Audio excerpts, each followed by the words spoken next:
سلام كبعد وهرا مركو هريسة إن أنا اليوم مسؤولين تا شركة مارينا بيج أو هجامين يسوع مدنلين أو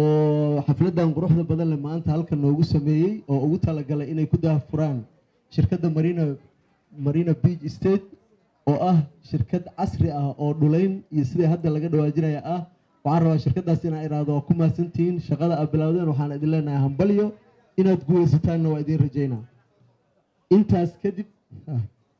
intaas kadib waxaan rabaa inaan iyar ka taabto shalay mar ay darad ay ganacsatada Soomaaliyeed ay xaflad ugu sameeyeen maxaan ku raada isla rugta ganacsiga dhexdeeda iyagoo soo bandhigaya wax ay qabanayaan runtii waxayna tuseen shirkadana tustay inay ka duwan tahay shirkadii hore wax u dhisi jiray oo ay ka mid tahay habka ay wax u dhisayaan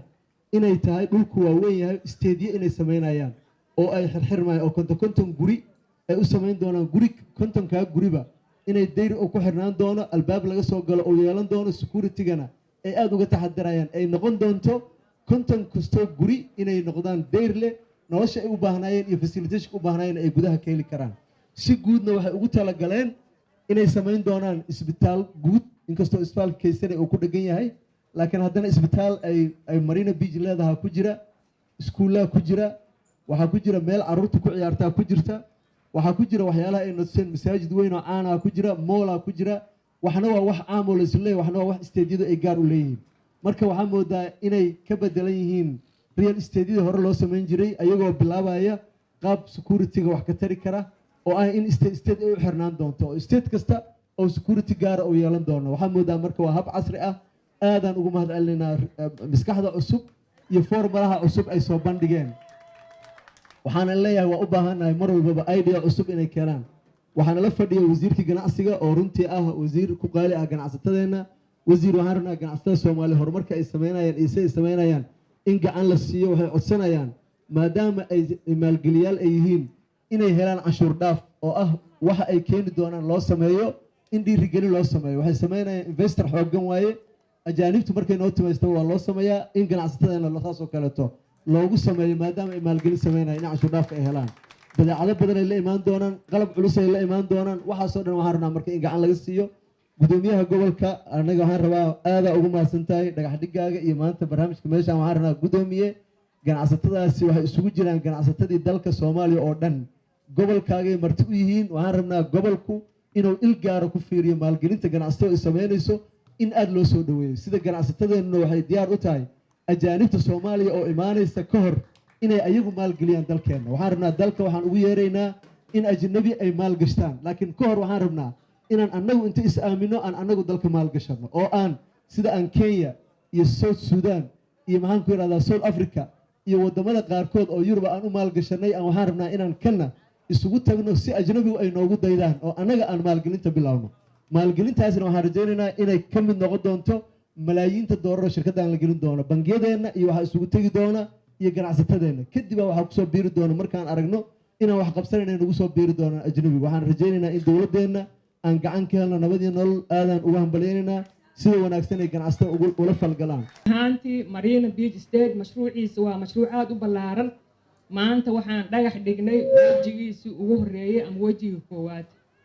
wajiga koowaad haddii aan wax idinkaaga sheego wuxuu ka koobnaan doonaa 300 oo guri 172 ka mid ah waxay noqonayaan villooyinka gaaban looguna waqlali doono guryo samo laan kadib waxaan rabaa inaan runtii idinla wadaago farxadda furitaanka ee xafladan ay hogaaminayso gudoomiye leen afwan raalliha gudoomiye waxaydan adiga ka bilaabay iyo gudoomiyaha degmada Kaaraan oo si gooni ay ugu taalo degmada ana personal friends nahay oo dad isla soo qariibanahay nasiib ay u heshay degmada Kaaraan in maanta intaan wadada isugu timaado in laga furo Marina Beach State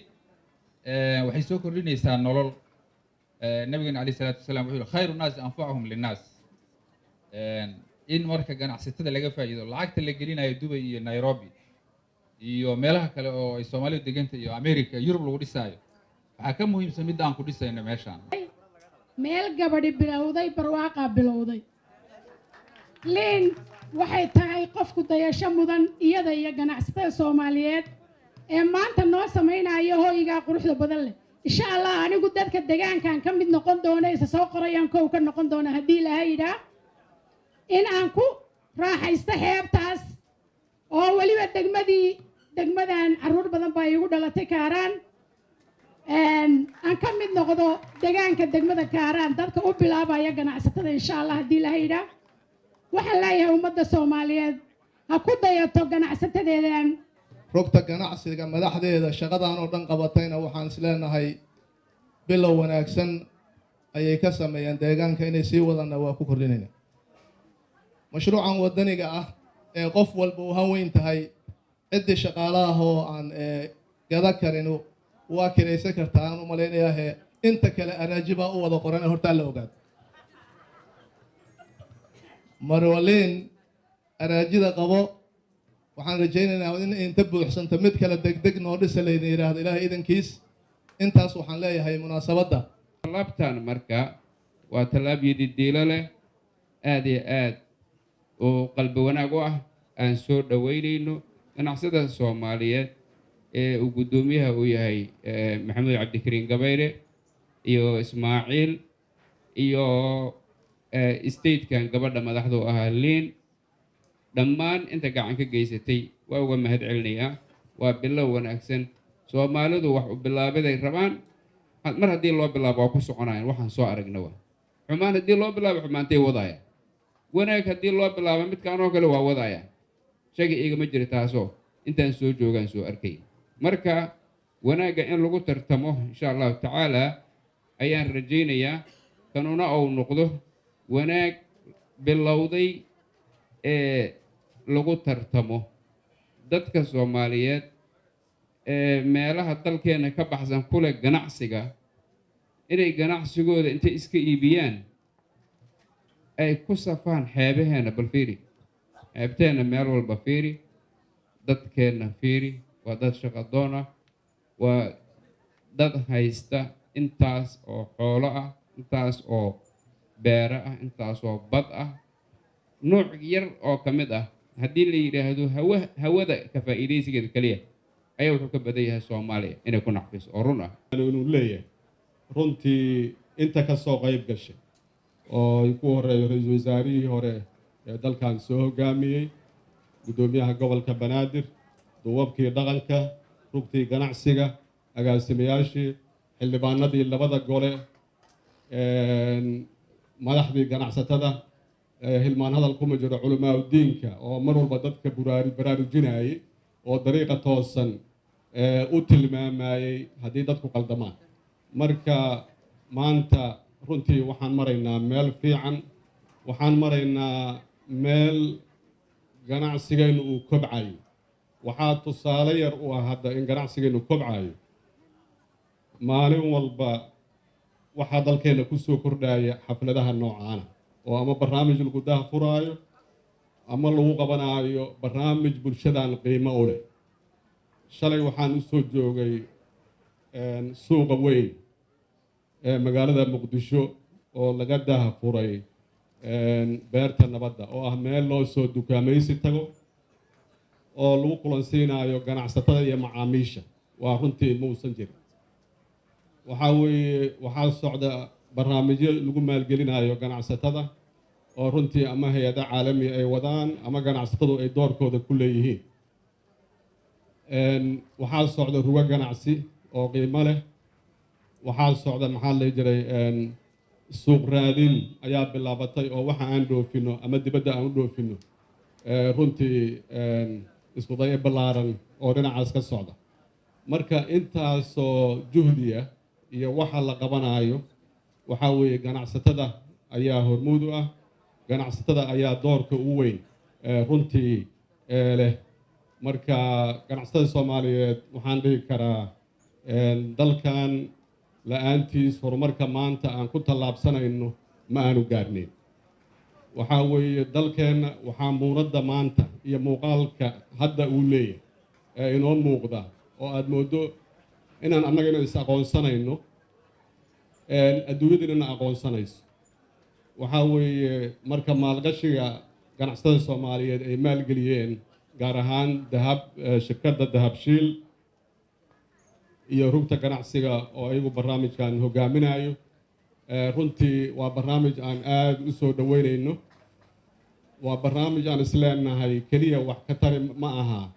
hoyga laga helayo keliya ma aha wuxuu magaaladan bilicdeedii ayuu soo kordhinaa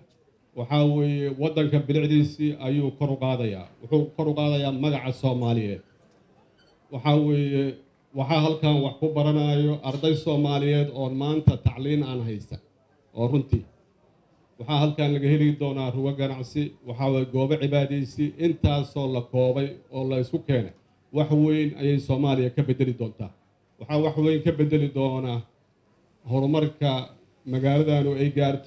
gaarto wuxuu noqonayaa horumar Soomaaliya ay gaartay dhamaanteed oo Soomaaliya ay ku tallaabsato marka ka wasaaradahan runtii aad ayaan u soo dhaweynaynaa maalgashiguna wasaaradda waxyaabaha ugu weyn waxaa weeye inay ganacsiga fududayso ganacsatada la shaqayso dhiirigeliso maalgashiga dhiirigeliso wax soo saarka laakiin dal sida hadda hore loo sheegay dadkiisa ayaa dhista waxaa weeye waxa aad dal kale ku dhistaa dad kale ayuu harayaa laakiin waxa dalkaaga gelisaa dadkaaga ayuu harayaa